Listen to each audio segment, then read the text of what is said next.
आखिरकार इजराइल ने वो काम कर ही दिया जिसका इंतजार पूरी की पूरी दुनिया कर रही थी।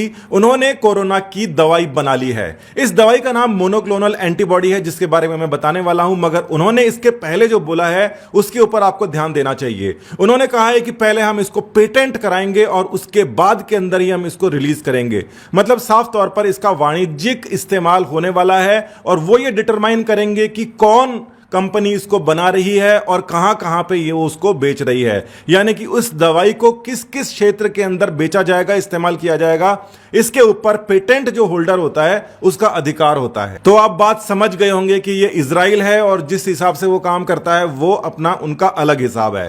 खैर, उन्होंने जो काम किया है वो मैं आपको समझा देता हूं और ये इतना खास क्यों है ये भी आपको समझ में आ जाएगा, जिसका नाम है मोनोक्लोनल एंटीबॉडी। तो समझने की शुरुआत इसके नाम से ही करते हैं। इसका नाम है मोनोक्लोनल एंटीबॉडी। तीन चीजें आपको समझनी पड़ेंगी। मोनो का मतलब होता है एक, क्लोन का मतलब होता है प्रति, और एंटीबॉडी का मतलब तो एंटीबॉडी होता ही है। मोनोक्लोनल एंटीबॉडी यानी कि एक ही तरीके की एंटीबॉडी के बहुत सारी प्रतियां बना के और इंसान के अंदर इंजेक्ट कर दिया जाएगा, उसको ये मोनोक्लोनल एंटीबॉडी थेरेपी बोलेंगे। अब ये कोरोना वायरस जो है वो शरीर के ऊपर अटैक करता है और पूरे के पूरे जो बॉडी है उसको संक्रमित कर देता है। एंटीबॉडी वो चीज होती है जो शरीर इस वायरस के अगेंस्ट में बनाता है, मतलब इसको रोकने के लिए बनाता है। और जितने भी लोग कोरोना से संक्रमित हो रहे हैं वो इस एंटीबॉडी को बनाने के बाद के अंदर वो ठीक भी हो पा रहे हैं। मतलब शरीर ही अपने आप को ठीक करता है ज्यादातर समय। और आपको ये तो पता ही होगा कि प्लाज्मा थेरेपी जो है वो कई जगह इस्तेमाल की जा रही है।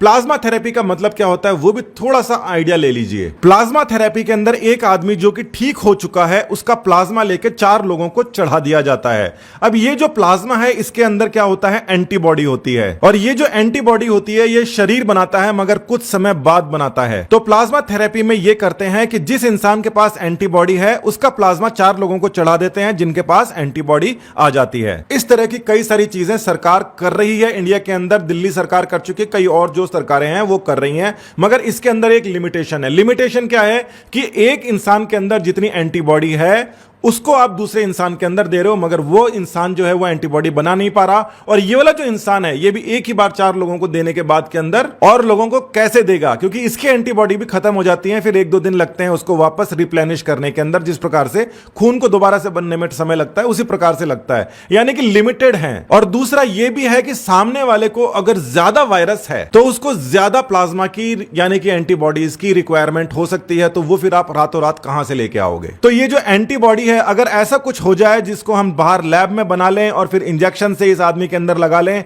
जितना इसको जरूरत हो उतनी ज्यादा इसको एंटीबॉडी दे दें और ये आदमी ठीक हो जाए, इससे अच्छी बात हो ही क्या सकती है। बिल्कुल यही काम है मोनोक्लोनल एंटीबॉडी का। मगर फिर भी इसका नाम मोनोक्लोनल एंटीबॉडी क्यों है? तो मान लीजिए ये कोरोना वायरस है, इसको हमने इंजेक्शन के अंदर भरा और चूहे को लगा दिया। तो ये जो चूहा है ये एंटीबॉडी बनाएगा अपने शरीर के अंदर और इस वायरस को मार भगाएगा। मगर इस एंटीबॉडी को इस प्रकार से हम यूज में नहीं ले सकते कि सीधा का सीधा इंसानों के अंदर इसको लगाई जा सके, क्योंकि कितने सारे चूहों को रोज इंजेक्शन देना पड़ेगा, उसमें से निकालना लगाना ये इतना फिजिबल नहीं है। मतलब ये आसानी से होने वाली चीज नहीं है।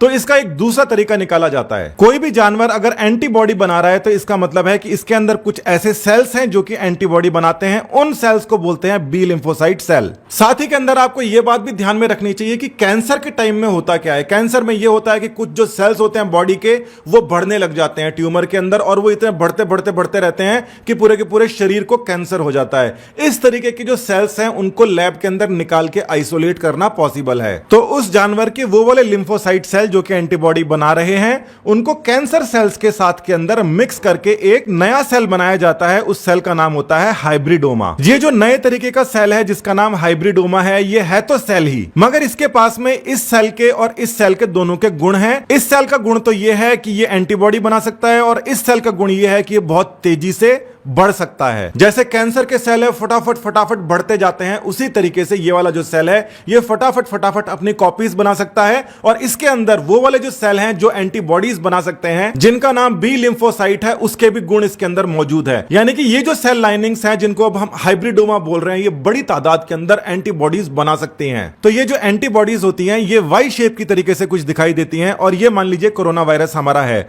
तो ये जो एंटीबॉडीज हैं ये आके इस कोरोना वायरस के यहां पर चिपक चिपक जाएंगी। तो कुछ ही देर के अंदर ये जो वायरस है ये हर तरफ से एंटीबॉडीज से घिर जाता है और घिरने के बाद में ये कहीं पर बाइंड ही नहीं कर सकता। मतलब वायरस जब शरीर के अंदर घुसता है उसको किसी सेल के अंदर घुसना होता है, मगर सेल के अंदर घुसने के लिए ये जो उसके स्पाइक्स होते हैं वो मदद करते हैं, और जैसे ही वो शरीर के अंदर आता है ये एंटीबॉडीज उससे ऐसे चिपक जाती हैं कि वो अपने स्पाइक यूज ही नहीं कर पाता, और जब यूज ही नहीं कर पाएगा तो सेल के अंदर घुसेगा कैसे? जब तक सेल में घुसेगा नहीं तब तक ये संक्रमण करेगा कैसे? तो ये जो एंटीबॉडीज हैं उन्होंने एक प्रकार से इस सेल को पूरी की पूरे तरीके से निष्क्रिय कर दिया है। तो इसका मतलब जो पेशेंट है उसको हम बाहर से एंटीबॉडी लगा सकते हैं, जिस प्रकार से प्लाज्मा थेरेपी के अंदर हम डालने की कोशिश कर रहे थे, मगर वो जो एंटीबॉडीज हैं वो अपने हिसाब से हम कितनी भी उसको दे सकते हैं। मान लीजिए कोई पेशेंट है जो कि इन्फेक्टेड है, वो बहुत सीरियस कंडीशन के अंदर है, अभी उसकी जो बॉडी है वो एंटीबॉडी नहीं बना पा रही है, तो हम बाहर से उसको खूब सारी एंटीबॉडीज दे सकते हैं। मतलब मान लीजिए 100 ml भी हम देते हैं तो इतने तो वायरस होते ही नहीं है अंदर, और उसको जितनी रिक्वायर्ड है उतनी एंटीबॉडी अंदर जाने पर ये जो वायरस हैं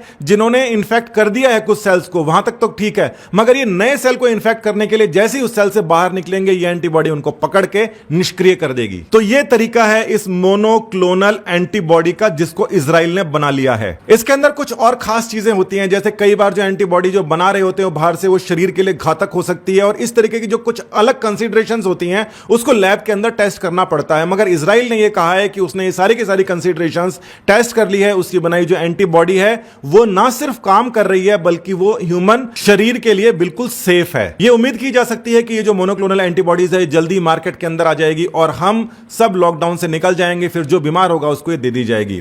मगर खास बात यह है कि इजराइल जैसे जो छोटा सा देश है उसने इतनी बढ़त कैसे हासिल की। इजराइल के पास में ना सिर्फ रिसोर्सेज हैं बल्कि वहां पर हर जो इंसान है वो काफी पढ़ा लिखा है, उसके पास में अच्छी खासी जानकारियां हैं। इंटरनेट के माध्यम से आप भी अपनी जानकारियां बढ़ा सकते हैं, और इसीलिए मैं भी एक काम कर रहा हूं कि बेहद मुश्किल टॉपिक्स को सिंपल बना के मैं वीडियो बना के आपको दे रहा हूं। मेरा चैनल है नीट गुरु के नाम से, आप उसके ऊपर जाके सब्सक्राइब करें। 11th 12th के बच्चों के लिए तो काम का है ही, मगर केवल अगर आप जानकारियां भी बढ़ाना जा रहे हैं तो मैं उनको उसी इंटरेस्टिंग तरीके से आपको जानकारियों को बता रहा हूं। और सभी के सभी जानकारियों के वीडियो मैं नहीं बना सकता, तो आप ना सिर्फ मेरे से जुड़िए बल्कि आप भी अच्छे से अच्छे वीडियोस बनाइए और जानकारियां हमारे लोगों के अंदर बढ़ाइए, जिससे कुछ ही समय के अंदर हमारी जानकारियां इतनी बढ़ जाएंगी कि हम काफी विकसित जानकारियों के साथ में आने वाले समय के लिए हम तैयार रहेंगे। धन्यवाद। जय हिंद।